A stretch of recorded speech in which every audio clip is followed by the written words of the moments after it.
Ce rapport cadre était attendu pour qu'on puisse avoir une discussion.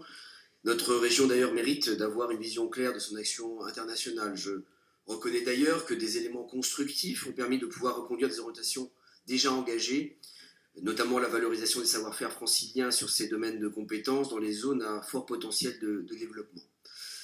L'action de la région dans les zones de coopération qui avaient été orientées en fonction de cela en était un levier important. En effet, depuis parfois plus de 20 ans, nous avons des relations privilégiées avec des zones intéressantes qui peuvent offrir des perspectives pour le savoir-faire francilien. Malheureusement, je m'étonne un peu des choix qui ont été faits. Il sera sans doute temps d'en discuter dans nos commissions. Nous partageons également le fait qu'il faille concentrer les coopérations décentralisées. Et de fait, vous le savez, certaines coopérations étaient en jachère pour cette même raison de rationalisation. Car il est difficile, comme j'ai pu l'entendre, de rompre et de dire à nos partenaires qu'il faut mettre un terme absolu simplement à travers un courrier. C'est des termes d'un point de vue diplomatique qui semblent difficiles à assumer. Il est néanmoins regrettable de constater que si vous réduisez la voilure, en même temps vous envisagez 5 autres coopérations dont le contenu, à l'heure qu'il est pour le moins approximatif et peu connu des élus. Il y a là pour le moins une contradiction. C'est d'ailleurs ici le deuxième point qui nous pose difficulté, celui de la démocratie. En effet, le travail sur ce secteur depuis des années fait l'objet d'un travail collectif, avec des comités mixtes composés d'élus de la majorité et de l'opposition qui élaboraient le cadre des coopérations en cours et en perspective. Et donc, sans doute est-ce l'efficacité qui appelle à moins de démocratie. Ce n'est pas notre point de vue et notre manière de faire.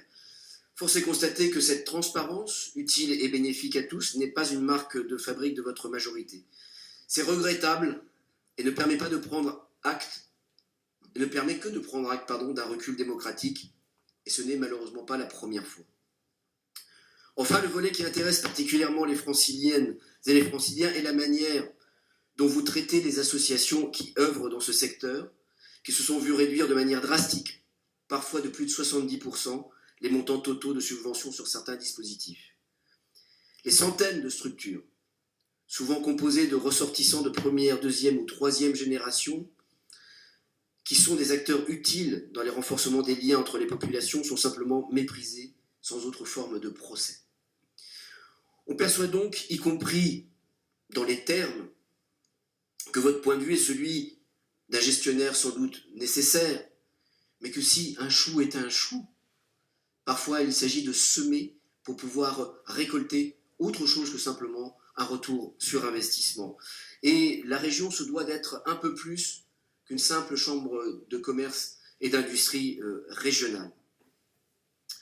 Enfin, puisque M. Lorec parle de coûts médiatiques, il est remarquable dans votre rapport que vous releviez le travail formidable réalisé par la région dans certaines zones de coopération. En effet, ce sont les mêmes que Madame la Présidente a fustigés pendant sa campagne et pendant toute la mandature précédente. Le symbole le plus significatif étant sans doute l'annonce outrancière et assez inélégante qui indiquait que la ville la plus subventionnée d'Île-de-France était Antananarivo.